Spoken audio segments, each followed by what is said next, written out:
મળિયાટી તાલુકાના કુકસવાડા ગામે ગૌશાળા હોસ્પિટલમાં મકર સંક્રાંતિના પાવન પર્વ નિમિત્તે ત્રિવિધ કાર્યક્રમનું આયોજન કરાયું।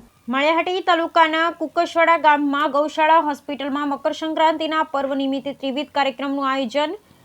ગૌશાળા હોસ્પિટલમાં મકર સંક્રાંતિ પાવન પર્વ નિમિત્તે ત્રિવિધ કાર્યક્રમનું આયોજન રાખવામાં આવ્યું હતું। બીમાર ગાયોના સ્વાસ્થ્ય માટે તથા મોક્ષ પામતી ગાયોના મોક્ષાર્થે 21 કુંડી ગાયત્રી યજ્ઞ, 108 રાંદલ માતાજીના લોટા તથા રક્તદાન કેમ્પ રાખેલ હતો ને 800 કરતાં વધારે બહેનો અને બાળાઓનું પૂજન કરવામાં આવ્યું તથા ગાયોને લાડવા ખવડાવવામાં આવ્યા હતા। તેમજ ગાયનું પૂજન પણ કરવામાં આવ્યું તથા આ ધર્મ કાર્યની સાથે સાથે બ્લડ ડોનેશન કેમ્પનું આયોજન કરેલ હતું તથા આ તકે આસપાસના ધર્મપ્રેમી તથા લોકો તથા આસપાસના ગૌ ભક્તો તેમજ મોટી સંખ્યામાં લોકો આ તકે પવિત્ર દિવસે શુભ અવસર પુણ્યનું ભાથું બાંધવા માટે પટાંગણમાં ઉપસ્થિત રહ્યા હતા, જેમાં બધા ઉત્સાહભેર ભાગ લીધો। રક્તદાન કેમ્પમાં રક્તદાતાઓએ રક્ત આપ્યું। આયોજકોએ વર્ષ દરમિયાન દાન આપતા તમામ દાતાઓનો આભાર માન્યો। બ્યુરો રિપોર્ટ વિમલ રાય કુંડલિયા।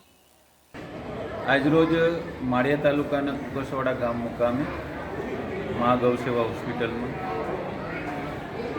21 કુંડી ગાયત્રી યજ્ઞ તેમજ 108 રાંદલમાના લોટા, જેમાં 800 કરતાં વધારે બહેનો અને બાળાઓનું પૂજન થઈ રહ્યું છે અને આ તકે આ પવિત્ર દિવસ નિમિત્તે ગાયોને લાડવા ખવડાવવામાં આવશે તેમજ ગાયોનું પૂજન થાય છે અને આ ધર્મની સાથે સાથે આરોગ્યલક્ષી બ્લડ ડોનેશન કેમ્પનું પણ આયોજન થયેલ છે।